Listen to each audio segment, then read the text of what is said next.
What is up, guys? It's your boy Rick Kakis.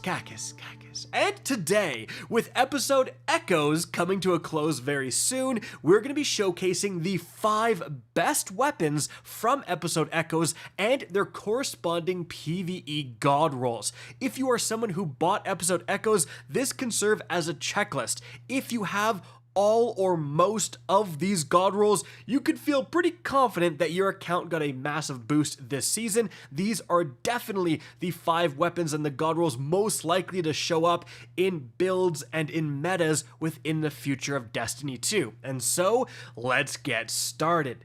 First of all, an honorable mention right here, and it's going to be for the rocket launcher from this season, the Faithkeeper. This thing can get some very good rolls. I mean, Clown Cartridge plus Explosive Light is actually crazy. The reason it didn't make the list is simply because there's so many good legendary rocket launchers in the game right now. You have the Apex Predator. Like, if you need a good one, the Faithkeeper is very good and craftable, but again, it's very crowded in terms of good rocket launchers in the game. Now, moving on from there to spot number 5, and that's going to go to the Lost Signal Legendary Stasis Grenade Launcher. Now, this is an incredibly unique weapon. It's literally one of one. The first and only area denial frame grenade launcher in Destiny 2. So, we've had the Wither Horde as an exotic grenade launcher that provides damage over time. These are going to shoot like 10 mini Wither Horde shots, a bunch of different projectiles that will provide damage over time when they hit a surface. So it has some advantages and disadvantages compared to the Wither Horde, but overall, area of effect has proven itself to be very, very useful within Destiny 2. Shoot this amongst a group of red bars, it can annihilate them. Shoot it at a place where enemies are spawning. It's fantastic. And when we take a look at its God roll, which I think is going to be, first of all, auto-loading holster combined with One for All.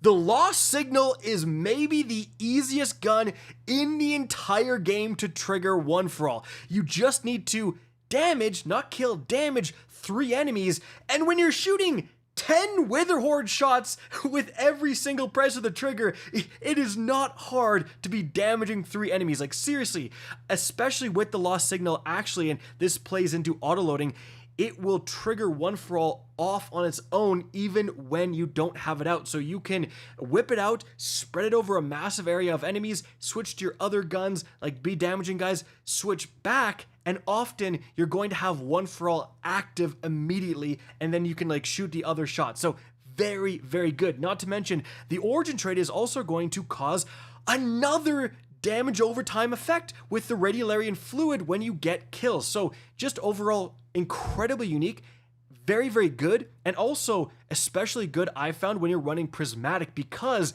this is stasis. It provides so much darkness energy because, again, you're spreading a bunch of DOT effects all over the place. You're essentially shooting, 20 guys at once, basically. So your darkness energy, in terms of getting Transcendence, will just shoot upwards with this thing. It is crazy. But guys, moving on from there to the number 4 position, we've got actually another grenade launcher. It's the Martyr's Retribution Solar Legendary Grenade Launcher. Now, this is not going to be craftable. It's one of the reprised Season of Dawn weapons, so you just gotta luck out and get the God roll like the good old days, but man, this thing is powerful. So it's a solar wave framed grenade launcher, and really the power is coming from its God roll, because no other grenade launcher in the entire game can get, first of all, heal clip.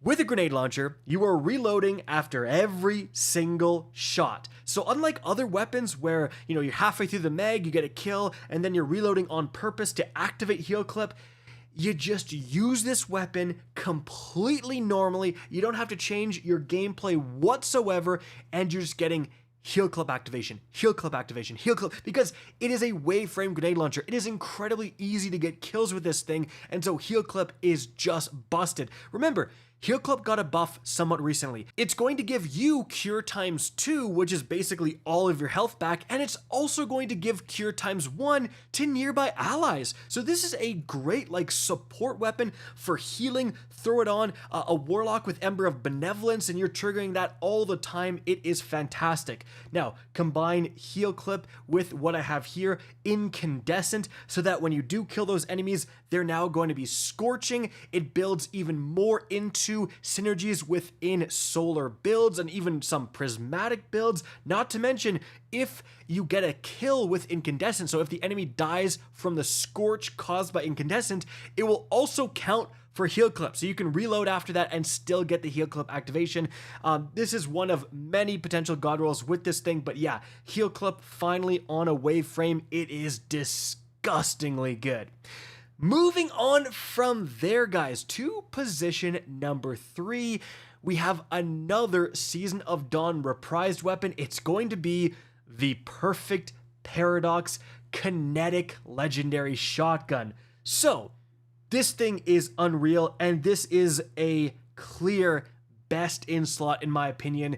Here's why. So it's a rapid fire frame shotgun, and importantly, it can get, well, first of all, Pugilist. So in the left column, it's kind of a freebie perk with the scenario we're going to be describing. Now you're getting your melee back when you're getting kills, but then you have 1-2 punch.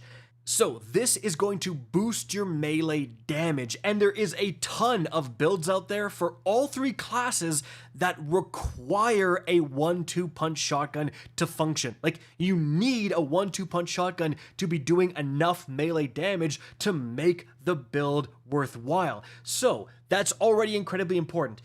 But if you're looking for a 1-2 punch shotgun and you have an open kinetic slot, I think again, the Perfect Paradox is literally the best in slot.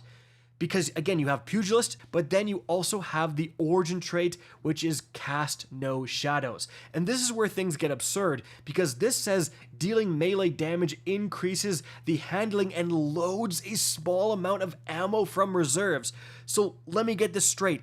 You're using your 1-2 punch shotgun in your god tier melee build, and now when you're getting melee kills, you're instantly reloading your Perfect Paradox. It's basically like getting a free Grave Robber, but then you also get to have Pugilist giving you melee energy. So the Perfect Paradox is quite literally doing everything you want for a melee build.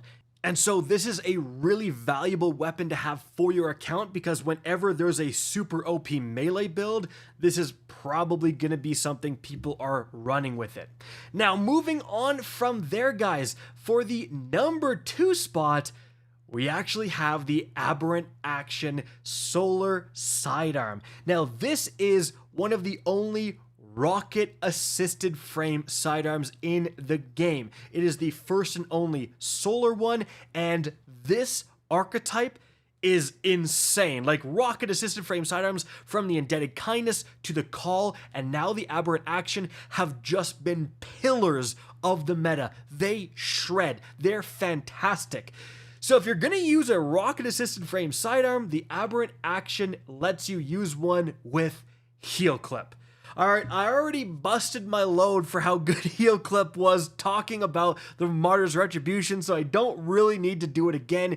Heal clip is god tier, especially when it's here in the left column, like just keeping you alive, improving your survivability so much, while also letting you get a right column perk that increases your lethality. And again, with the Aberrant Action, similar to the Martyr's Retribution, with its archetype, with it being a rocket-assisted frame, it's so easy to get kills, and so you're activating heal clip all the time. Then in the right column, guys, Incandescent.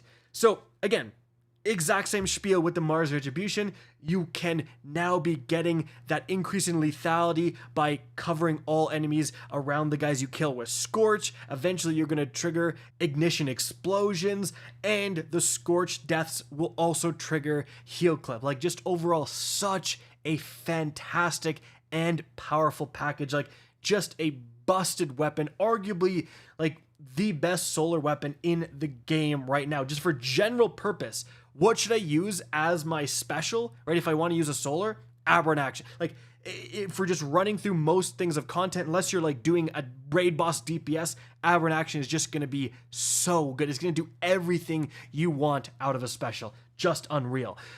So how the heck is it in the number 2 spot? Well, coming in at number 1, guys, we have the Choir of One exotic auto rifle. Now you may be saying, what the heck is an exotic doing here? I thought this was God Rolls. I thought this was a legendary weapons. But I think the Choir of One absolutely qualifies, guys, because it is craftable. You can go back into the Encore exotic mission and earn 3 different exotic catalysts for the Choir of One, and also unlock upgrades to its intrinsic perk to be able to put on, a custom barrel, mag slot, and stock. This is incredibly important because the Choir of One, I think overall, is arguably the best overall weapon coming out of episode Echoes. It absolutely shreds, and I don't think the community has like fully realized just how insanely powerful this thing is, because it came out at the end in Act 3. The game is going through a lot of turmoil right now. There's a lot of people not playing the game. They're kind of ignoring the Choir of One. But I mean, as you can see right here, you can cheese Riven with this thing. Like, that is how much damage this special weapon can do. Normally, you gotta be all 6 behemoth titans, trying to get shatters, or everyone using the best swords in the game nonstop. This is a special weapon that we just cheesed Riven with. Now, you may be saying, well, this thing is getting a nerf, isn't it? Yes, to the really up close damage that's more than normal, and also to the reserves, but that has nothing to do with that cheese. Like, we're pretty far away from Riven. We are not like barrel stuffing her, so this just is going to carry, even through the nerf, raid boss melting amounts of damage. It absolutely shreds in hipfire mode, and when you're not using it in hipfire mode, even with the ammo reserves nerf coming, it's incredibly ammo efficient. It just melts most enemies you find in the game. Like, it is just such a powerful weapon. And then being able to put on, I have small bore here to improve the range and stability a bit more, flared magwell for the reloads, and then you can even get onslaught, which is going to massively boost your rate of fire and just let this thing cut through enemies. Now, after this season, we actually have a seasonal artifact perk right now that reloads auto rifles automatically, but after this season, Subsistence could be a real choice to use with this weapon as well. But no matter what, guys, it is 100% worth it to go back into Encore and unlock the different exotic catalysts for the Choir of One. This is an incredibly powerful weapon, and like, if we ever see Void as an element boosted in a future season, this thing is just going to be like the only thing people use. Like, remember when it was solar that was boosted and the sunshot was like, you would just use the sunshot for everything in the entire game because it was so good? That's going to be the Choir of One for Void weapons. Like, that's how good this thing is. Guys, that is it for the video. I hope you enjoyed and found this informative. If you did, please remember to help me out by simply rating and especially sharing this video. If you guys want to see more Destiny 2 content similar to this, don't be afraid to slap that subscribe button. If you want to get in touch with me and keep up to date with the latest channel activity, the best way is to follow me on Twitter at RickCacus. That is linked in the description down below. Again, hope you enjoyed the video, and as always, have a good day.